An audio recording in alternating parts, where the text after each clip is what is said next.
Marvel DC जैसी बड़ी बड़ी फिल्मों में आजकल सिर्फ एक ही चर्चा रहती है।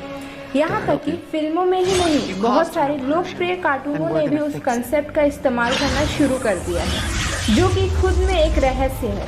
और उस कंसेप्ट का नाम है the multiverse. Unless you're afraid.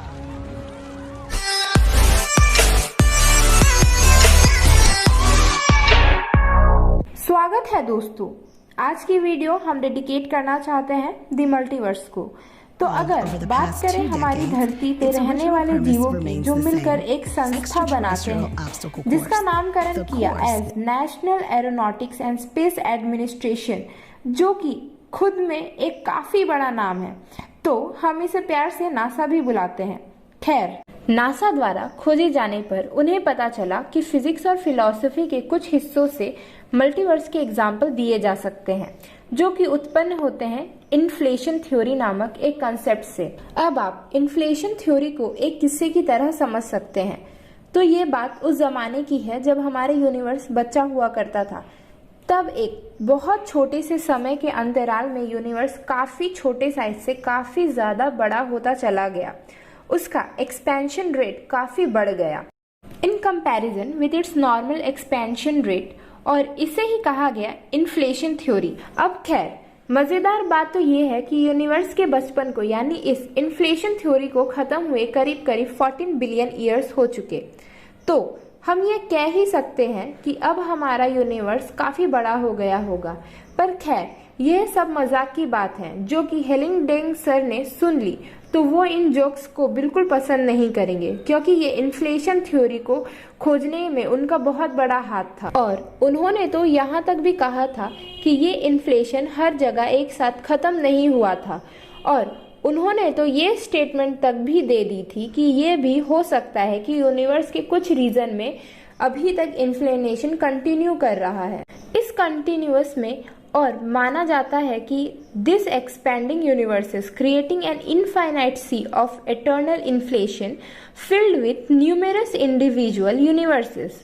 और इन इंडिविजुअल यूनिवर्सेस में सबका अपना फिजिक्स के लॉ, उसे खुद के कलेक्शन ऑफ पार्टिकल होंगे, जिसके कारण यह भी माना जाता है कि हमारे यूनिवर्स में कुछ ऐसी चीजें भी एग्जिस्ट करती हैं जो फिजिक्स से समझी नहीं जा सकती, जैसे कि डार्क मैटर और द कॉस्मोलॉजिकल कांस्टेंट। और तो और डैंग साहब ने ये तक कह दिया था, if there is a multiverse then we would have random cosmological constant in different universe and it is simply a coincidence that one we have in our universe takes the value that we observe. अब खैर, multiverse की ये बातें सुनने में और कहने में तो काफी अच्छी लगती हैं, पर इसे पूरी तरह से सच मान लेना भी एक तरह से बेवकूफ़ी ही होगी, क्योंकि ये मल्टीवर्स की बातें और उससे जुड़ी कई और थ्योरीज जैसे इन्फ्लेशन थ्योरी, जिसे इस वीडियो में बात की गई, कुछ और नहीं बल्कि सिर्फ एक हाइपोथेटिकल स्टेटमेंट, जिसका मतलब हम कह सकते हैं कि नासा के पास भी इस बात का कोई परिमाण नहीं है।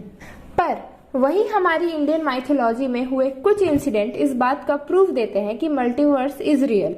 पर ऑब्वियसली आप में से बहुत के दिमाग में यह प्रश्न आया होगा कि जिस चीज को नासा भी नहीं खोज पाई, उसका परिमाण इंडियन माइथोलॉजी।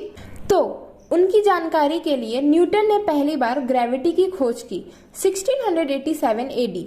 वहीं इन इंडिया भास्कराचार्य ने ग्रेविटी का प्रमाण 1150 एडी में ही दे दिया था। आर्किमिडीज ने पाई की वैल्यू कैलकुलेट की थी इन 1650 एडी। वहीं Maharshi Baudhayana discovers pi in 800 BC. Wright brothers discover flying machine in 1903। वहीं Shivkar Bhauji Talpade discovered it in 1895 AD. And also, अगर आपने रामायण पढ़ी है तो आपको पुष्पक विमान के बारे में पता ही होगा, जो कि आज से कई वर्षों पहले लिखी गई है। तो अब मेरे हिसाब से इस बात को ज्यादा समझाने की जरूरत तो नहीं होनी चाहिए। That's why we should believe in our scriptures. अब कहानी की शुरुआत होती है श्री कृष्ण से। श्री कृष्ण अपने बाल गोपाल रूप में अपने मित्रों के साथ अपनी अपनी माताओं से आज्ञा ले रहे हैं वन की तरफ गायों और उनके बछड़ों को ले जाने के लिए। सभी माताओं की तरह मैया यशोदा भी श्री कृष्ण को आशीर्वाद देती हैं और उन्हें खाने से भरी पोटली देती है। श्री कृष्ण अपने सभी दोस्तों के साथ प्रस्थान करते हैं, अपनी गायों और बछड़ों को लेके। बड़ी देर तक अपने मित्रों के साथ खेलते खेलते वे विश्राम करने बैठ जाते हैं। सारे मित्र एक दूसरे की पोटली से खाना खा रहे थे। तभी आसमान पर निकले ब्रह्मा जी ये दृश्य देख लेते हैं। उन्हें इस बात से बहुत बुरा लगता है कि श्री कृष्ण, जो कि विष्णु भगवान के अवतार हैं, वह कुछ ग्वालों का जूठा खाना खा रहे हैं। ये देखते ही उन्हें क्रोध आ गया। वह श्री कृष्ण की सारी गायों, बछड़ों और उनके मित्रों को ब्रह्मलोक में छोड़ आते हैं। वह जब धरती पर आए तो आश्चर्यचकित हो गए यह देखकर कि श्री कृष्ण अपने उन्हीं मित्रों के साथ खेल रहे हैं जिन्हें वह अभी अभी ब्रह्मलोक में छोड़कर आए हैं। तब श्री कृष्ण अपने असल रूप में आते हैं और बहुत सारे अलग अलग ब्रह्मांड यानी यूनिवर्स के ब्रह्मा को बुला लेते हैं। हमारे ब्रह्मांड के ब्रह्मा ये देखकर आश्चर्यचकित हो जाते हैं, क्योंकि उनमें से कईयों के पास 1000 सिर, तो कईयों के पास 10,000 सिर और कईयों के पास तो करोड़ों सिर थे। तो हमारे ब्रह्मांड के ब्रह्मा जी श्री कृष्ण से माफी मांगते हैं और उनसे बोलते हैं कि हे कृष्ण, ये कौन है? अगर ब्रह्मा मैं हूँ तो? तब श्री कृष्ण बोलते हैं, हे ब्रह्मा, आप इस ब्रह्मांड के ब्रह्म हैं। आपके जैसे तो अनंत हैं इस ब्रह्मांड में जो फैले हुए हैं।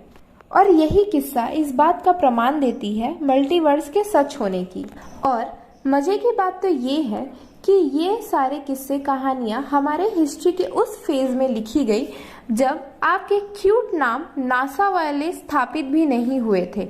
और मल्टीवर्स तो दूर की बात, उस समय उन्हें ब्रह्मांड तक के बारे में नहीं पता। जहाँ सबको कई वर्ष लग गए ये खोजने में कि धरती गोल है, वहाँ हम बचपन से ज्योग्राफी को हिंदी में भूगोल पढ़ते हुए आ रहे हैं। यहाँ तक कि यह बात तो नासा भी मानता है कि universe talks in the language of math.